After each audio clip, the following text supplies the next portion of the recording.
By the time you see this video, it will be just over 96 hours to the trade deadline. And we had a conversation today, and I was like, you know what? Let's talk about it. On my other channel, during the live show of Spike Kool-Aid, we had a conversation, and somebody asked a fantastic question. They said, what if Brad Holmes doesn't make a move by the trade deadline? What if he's not going to be a seller? That wouldn't make any sense. We're at the point of buying at this point. Just how much we buy, what store we shop at is the question. But what if Brad Holmes decides not to make a move at the trade deadline? How would you feel? I would be disappointed. Now, again, if for those of you who have trouble listening, if you listen to what I say, okay, try to pay attention to the words that are coming out of my mouth right now. I have never said I want Brad Holmes to sell the farm. I have never said I want him to break this team. And I believe neither one of those things are going to happen as long as Brad Holmes is our general manager. However, I do think that based on a number of circumstances, there are guys that you can get that perform at a high level that will be affordable for one reason or another.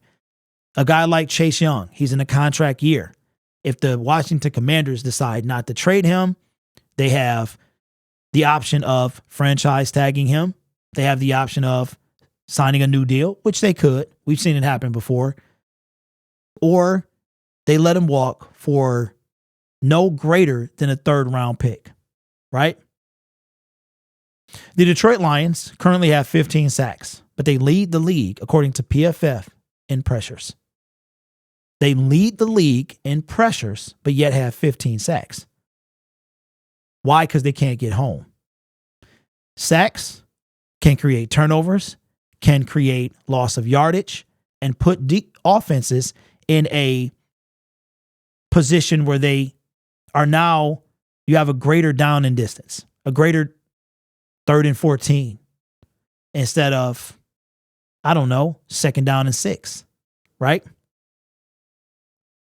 A pass rush not only helps pressure the quarterback, but can sack the quarterback and creates opportunities for your secondary. But if Brad Holmes decides to not make a move, I would be disappointed. Because we don't have a good enough defense. We don't. Not to win a Super Bowl. We don't. We had the number 1 defense, rushing defense. We had the number 6 overall, something like that. Now, because of what the Baltimore Ravens did to us, we're now 5th or 6th in run D. See, your defensive stats can change in one game. Now, you might be like, well, Derek, yeah, you said they can change in one game, so the sacks can change too. They sure can.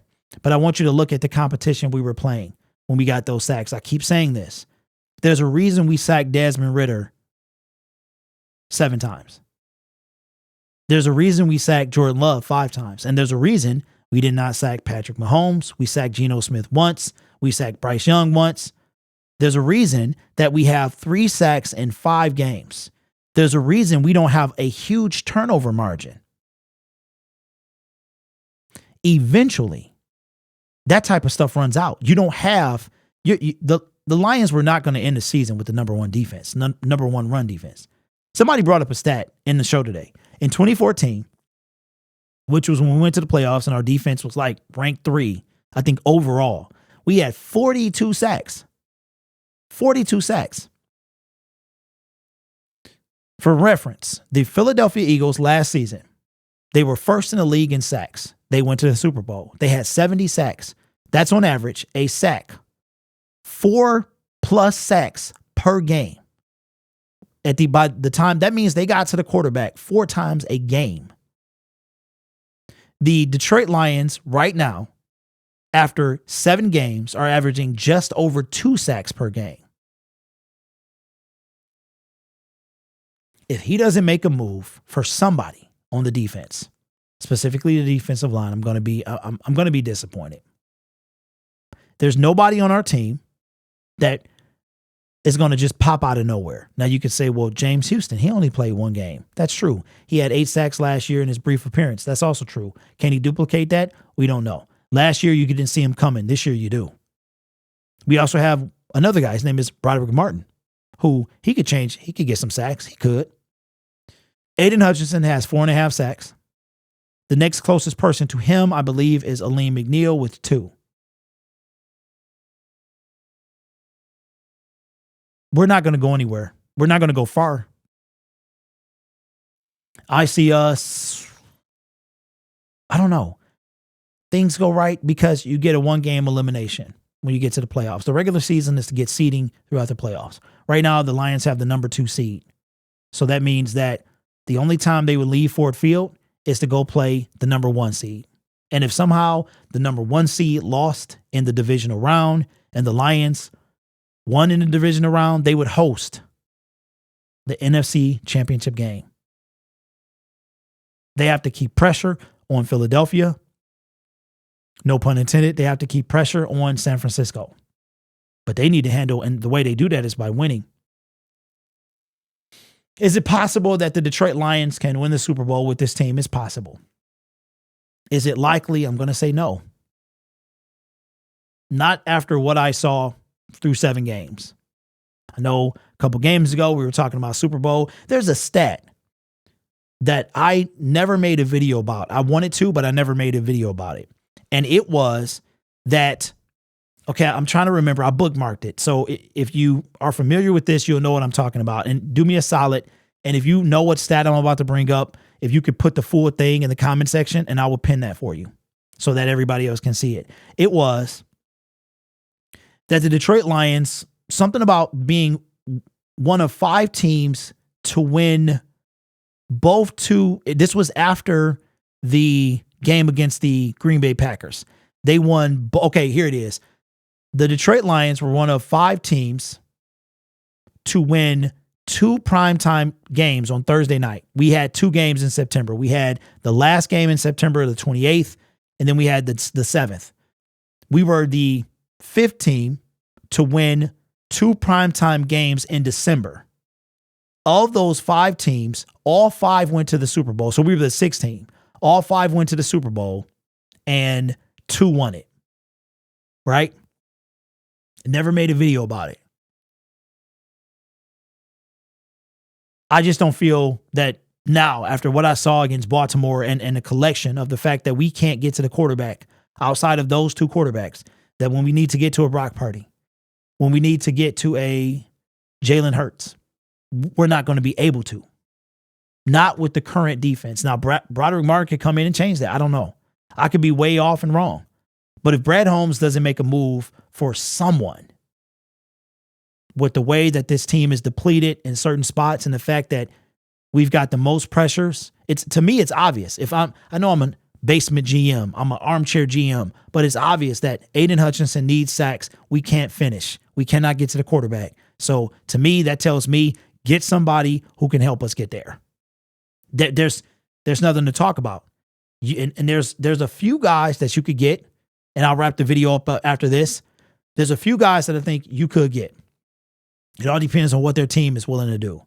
Brian Burns supposedly is not on the trade block. I don't buy that for a second. Everybody has a price. So you might as well wipe him out because he might be out of our price range, because everyone has a price. So then that would take you to Danielle Hunter. Danielle Hunter, the Vikings are 1 game away from being 500. But they also could move on from him, but it's less. Those 2 guys are less likely. Then you got the whole Washington Commanders. Seems like their whole defensive line. You've got Montez Sweat, you've got Jonathan Allen, and you've got Chase Young. Okay? Montez Sweat and Chase Young, they got to pick which one they're going to pay. Jonathan Allen doesn't want to be there, but he's the one under contract. The cheapest of all those options to me would be Chase Young. He would give us something we needed. He would help out Aiden Hutchinson. But we would not do any deal for any loaner. Brian Burns, Danielle Hunter, or Chase, it doesn't matter. If we can't get a deal in place for an extension, I'm not trading for anyone. And at that point, I'm gonna have to roll with the team that I have. And maybe that's what happens with Brad. Maybe that's what happens with Brad. And if that does happen, I'm gonna say that we will not be in a Super Bowl this year. There's a chance, though. There's a chance. So there's my thoughts. No stats to bring in, really. No transitions. Just you and me talking, and letting you know how I feel. That a lot of things are working for us, but when you start losing, that's where. And I heard this about a year ago, and it made so much sense. There's a saying that winning cures everything, but it doesn't. Winning covers everything. And when we were winning, our holes weren't that obvious. And yeah, we had some guys that were hurt. Brian Branch was balling. We lost Jameer. We lost David. We missing some pieces. I understand that. But when you have a game like you did against the Baltimore Ravens, a lot of things are now brought to the surface. We might have seen them, but we might not have cared because we won the game. And you could go all the way back to Kansas City. There were some things that the Detroit Lions got away with, meaning a lot of drop passes by Kadarius Toney. Then you go back to Baker Mayfield. He overthrew I forgot the receiver's name, number 10. Overthrew him. Could have been different, but that's how the game goes. But we won them games, so it was like, whoo. But these games, we didn't stand a chance against Baltimore. And that's the stuff I'm talking about. So anyway, this was a longer video, but usually the ones where I'm kind of just talking to you are longer than usual. So I appreciate everybody that stuck around to the end. If you did make it this far, do me a favor and put hashtag Super Bowl. Last thing I'll say is I'm going to start doing this. I don't do it. Maybe I should do it more. Maybe my sub count would grow more. But YouTube is going to start doing something where they will, when the creator asks you to subscribe to the channel, the subscribe button will have a little animation around it. You know how you hit the like button and now the like button has an animation to it? They're going to do that to the subscribe button as well. So in order to trigger that, I have to say the word subscribe. So if you haven't subscribed, consider subscribing. We're trying to get to, my dream would be 25,000 by the end of the year, but I don't think we're going to do that. So I would love to get to 20K. At 20K, we're going to give away this lion that's on the wall. So consider subscribing to the channel, man. I would really appreciate that. You guys are awesome. Take care of yourself and each other. And as always, go Lions.